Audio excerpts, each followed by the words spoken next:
ಮನಸ್ಸಿದ್ದರೆ ಕಟ್ಟಬಹುದು ರಾಜ್ಯವನ್ನೇ, ಇದ್ದಲ್ಲಿಯೇ ಕೊಳ್ಳಬಹುದು ಲೋಕವನ್ನೇ.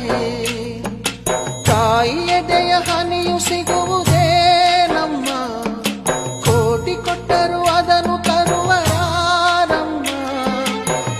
ಅವಳ ಮಡಿಲ ಸುಖ ದೊರೆತರೆ ಕೊನೆ ತನಕ, ಎಂಥ ಭಾಗ್ಯ ಕಂದ ಈ ನಿನ್ನ ಬಾಳಿಗೆ. ಹೆತ್ತವಳು ಯಾರಮ್ಮ, ಹೊತ್ತವಳು ಯಾರಮ್ಮ, ಅವಳಿದೆ ಅಮೃತದೇ ಉತ್ತರವು ಇದೆಯಮ್ಮ.